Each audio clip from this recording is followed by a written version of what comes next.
तर आता इकडे लक्ष द्या. Stomata are small opening and throughout the aerial parts of the plant body are present. So most of the tissue are present lip parts, upper and lower lip. So upper surface as compared to the more number of the stomata are present. त्या ठिकाणी आपण जर पाहिलं तर सगळ्यात जास्त त्या ठिकाणी जे स्टोमेटा असेल depend from the kind of species, म्हणजे ते कुठले स्पीसीज आहे याच्यावर ते डिपेंड असणार आहे. So the stomaters are minute pore or elliptical shape which occur in its epidermis of aerial parts of the plant. The stomata may occur on any part of the plant except the roots. म्हणजे या ठिकाणी आपण पाहतोय की कुठे त्या ठिकाणी present असणार आहे. So throughout the aerial parts of the plant body, but most of the stomata are present the leaf exchange of gases to oxygen are release and carbon dioxide to absorb. म्हणजे त्या ठिकाणी carbon dioxide जर असेल तर ते घेण्याचं काम ते स्टोमेटाद्वारे होणार आहे. And release from the oxygen, so that time a lot of the process from respiration, transpiration, excretion, secretion and lot of the physiological activity. So that time, so bicarbonates are released, means water and carbon monoxides, and that time from the oxygens are released. त्यामध्ये आपण जर पाहिलं तर H2O CO3 या ठिकाणी बाहेर पडणार आहे. त्यामध्ये 2 ऑक्सिजन आणि एक H2Oचा मॉलिक्यूल्स त्या ठिकाणी बाहेर पडतो. Oxygen are release from the stomata but completely change from day and night time. त्या ठिकाणी दिवसा आणि रात्रीच्या टाईममध्ये त्या ठिकाणी चेंज असणार आहे. Stomata is the most important function to exchange of gases. त्याच्यावर सगळ्यात महत्त्वाचे पार्ट जर असेल तो मात्र एक्सचेंज ऑफ गॅसेस असणार आहे. Each stomata remain surrounded by 2 kidney or bean shape epidermal cells. 2 kidney and bean shape epidermal cells.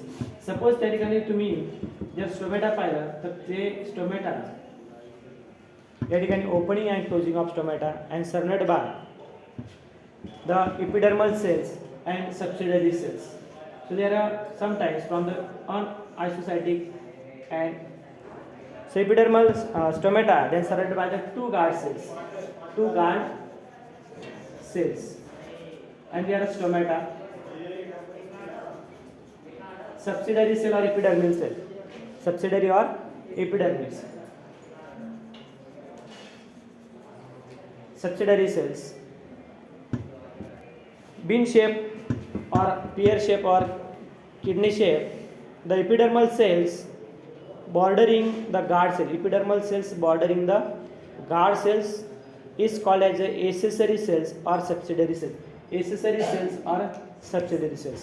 म्हणजे या ठिकाणी जे स्टोमेटा असेल स्टोमेटाच्या सराउंडेडमध्ये या ठिकाणी गार्ड सेल असणार आहे.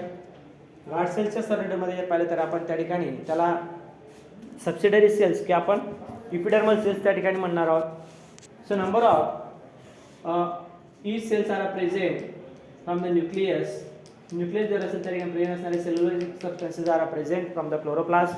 The main function from the epidermal parts to exchange of gases or food formation. त्या ठिकाणी स्टोमेटा जे ओपनिंग करणारा आणि फूड फॉर्मेशन करणारा जे पार्ट असेल तर ते मात्र एसेसरी सेल्स किंवा आपण त्याला म्हणणार आहोत epidermal cells, subsidiary cells, जिथे त्या ठिकाणी फूड फॉर्मेशन करणार आहेत तो पार्ट्स.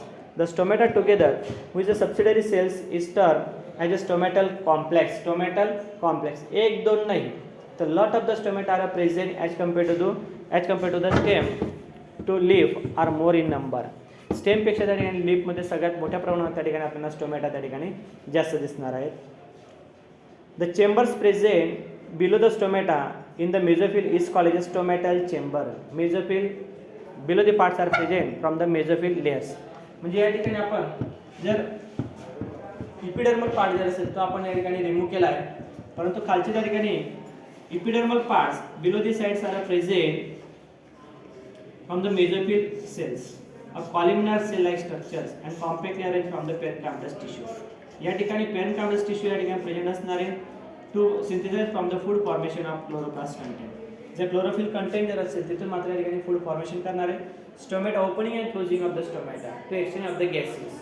रेस्पिरेटरी सिस्टम रेस्पिरेशन त्या ठिकाणी रेस्पिरेशन होतं. स्टोमेटा जर असेल ओपनिंग अँड क्लोजिंग करणार आहे. Night time most of the stomata are close and day time most of the stomata are open. या ठिकाणी दिवसाला जर असेल day time stomata are open to exchange of gases. Loss of the water vapours are or release. Then the main parts, the heating parts म्हणजे आपण असं सांगू शकतो की ज्यावेळेस ते दिवसा जे temperature are increase that time from the stomata are opening and loss of the water vapours are release. So most of the physiological activity, याच्यामध्ये बरेचसे फिजिओलॉजिकल ॲक्टिव्हिटी होणार आहे. Respiration and transpiration. Transpirations through the water are absorbed from the roots through the water and minerals. Minerals are used from number of physiological activity, but that time from the water to release from the stomata. Water जर असेल तर bicarbonate conditions मधनं H2CO3 आपण त्या ठिकाणी म्हणणार आहोत. तर या पोझिशन्स मधनं त्या ठिकाणी H2 आणि एक मॉलिक्यूल जर असेल, म्हणजे उदाहरणार्थ आपण H2O म्हणजे H2O किंवा CO3 आपण H2O CO3 म्हणजे या ठिकाणी एक CO2 एक पार्ट असणार आहे H2O, या दोन मधून या ठिकाणी आपण त्याला म्हणणार आहोत बायकार्बोनेट. या ठिकाणी H2O आणि नंतर मात्र या ठिकाणी H2CO3. तर कार्बन त्या ठिकाणी असेल बायकार्बोनेटचं H2 आणि CO2 हे त्या ठिकाणी फॉर्म्स करणार आहे. म्हणजे या ठिकाणी CO2 त्या ठिकाणी ॲक्युमुलेट होऊन जातो आणि H2 जर असेल तर तो मात्र वेपर कंडिशन्स मधून त्या ठिकाणी बाहेर पडणार आहे. तुम्हाला सगळ्यांना माहिती असेल बघा फोटोसिंथेसिसची reaction 6CO2 + 6H2O, sunlight, chlorophyll, and to release from formation from C6H12O6 and release oxygen. तर त्या ठिकाणी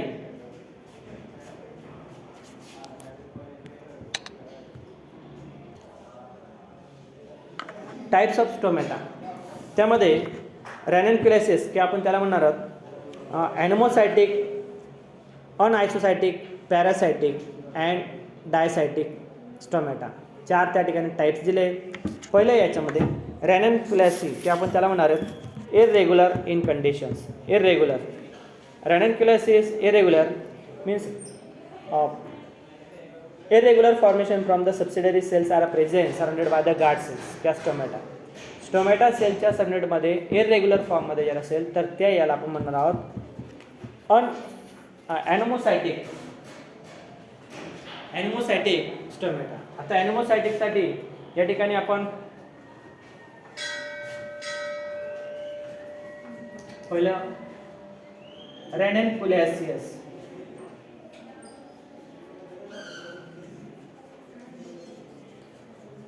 की आपण त्याला म्हणणार आहोत ॲनोमोसायटिक.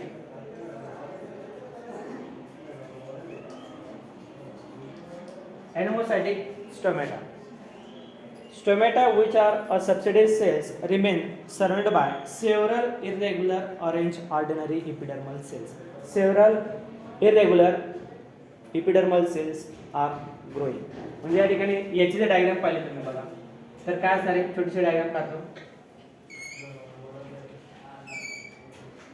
Stomata, guard cells and irregular formation from the subsidiary cells. म्हणजे किती असेल ते आपण नाही सांगू शकत. तर more than 3 numbers and irregular information arrangement of the surrounded by the guard cells. त्या गार्ड सेलच्या सराउंडेडमध्ये जे सबसिडरी सेल्स किंवा एपिडर्मल सेल जर असेल त्यांची अरेंजमेंट ही प्रॉपर नाही राहणार. मोर दॅन 2, 3 असेल कुठं असेल ते आपण सांगू शकत नाही. त्या ज्याला आपण म्हणणार आहोत ॲनोमोसायटिक स्टोमेटा की आपण त्याला म्हणणार आहोत ranunculaceous stomata. Irregular information. This type of stomata are found commonly several dicotyledon including Tridex, Cassitrullus and Ranunculus. त्याला नाव पण तसं दिलं आहे Ranunculus, Tridex ज्याला आपण गावपाला म्हटलेलं आहे.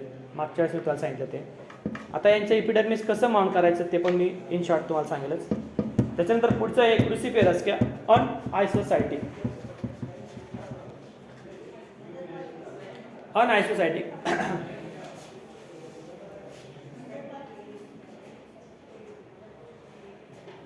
अनआयसोसायटिक किंवा आपण त्याला म्हणणार आहोत cruciferous.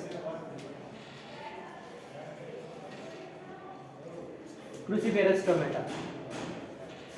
Guard cells surrounded by a parallelly are arrange from the epidermal cells. म्हणजे या ठिकाणी यांचे जे स्टोमेटा असणार आहे ते मात्र असे पॅरलली गेलेले असतात.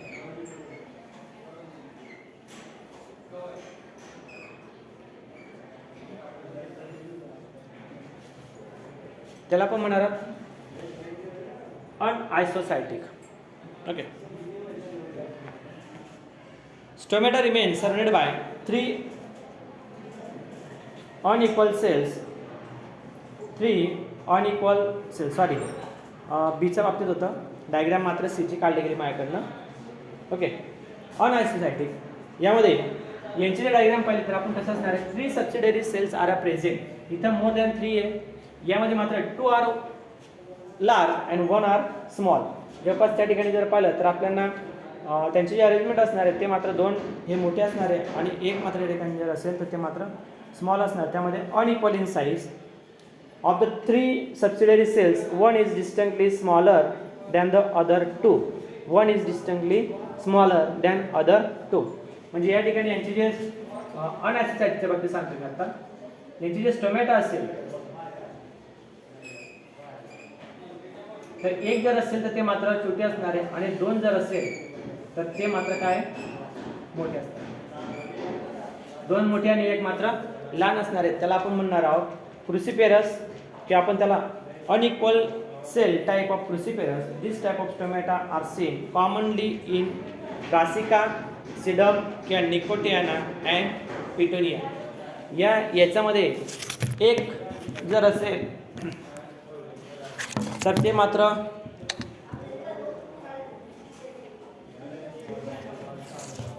एक जर असेल तर ते स्मॉल असणार आहे आणि 2 जर असेल तर ते त्या ठिकाणी काय असणार आहे, लार्ज कंडिशनमध्ये असणार आहे.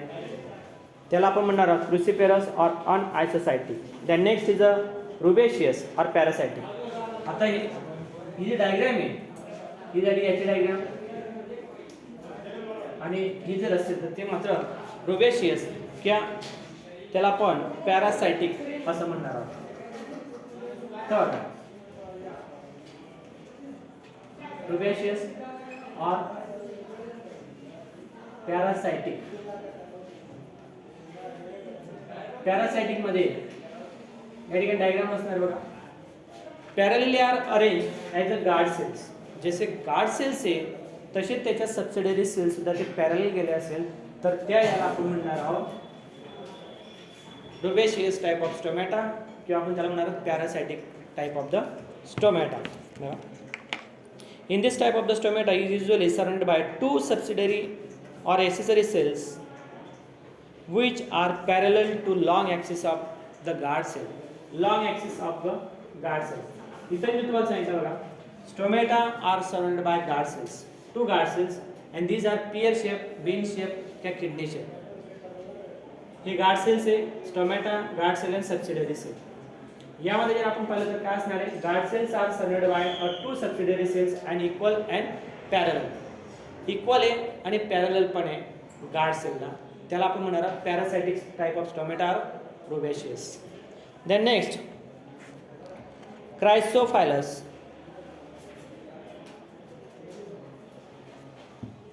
क्रायसोफायलस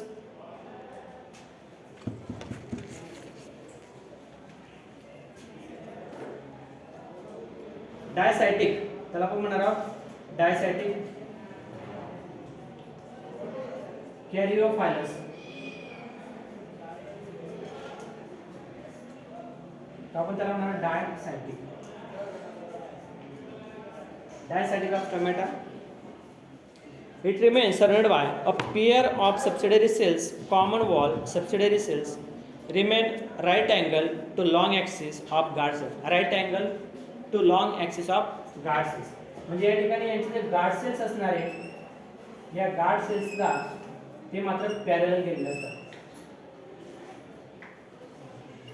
सबसिडियरी सेल इथं पॅरलल असेल, इथं मात्र या ठिकाणी जर पाहिलं तर ते मात्र त्यांचे परपेंडिक्युलर अरेंजमेंट म्हणा की लॅटरल साईडला त्या ठिकाणी ते दोन्ही सबसिडियरी सेल असणार आहे गार्ड सेलच्या लॅटरल साईडला. Okay, right angle to the long axis of guard cell. Right angle to long axis. Example Ocimum, Caryophyllaceous, Dianthus, etc. The next Gramini. आता याच्यानंतर पुढचं एक ग्रामिनी. Dumbbell shape like structure of the stomata. यांचे जे stomata असेल तर ते मात्र कसे असणार आहे, डंबेल शेप सारखे असणार आहे ग्रामिनीचं. ग्रामिनीमध्ये आपण त्यांचे जे स्टोमॅटा पाहिलं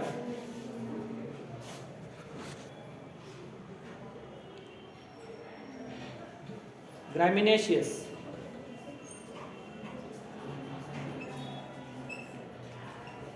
ग्रामिनेशियस ऑफ स्टोमॅटा 4 म्हणजे 5वे या ठिकाणी, कारण की मोनोकॉटमध्ये एक स्पेसिफिक असं कॅरेक्टर असणार आहे. So these are stomata from dumbbell shape. यांचे जे स्टोमेटा असेल तर ते मात्र कसे असणार आहे, डम्बेल फॉर्म.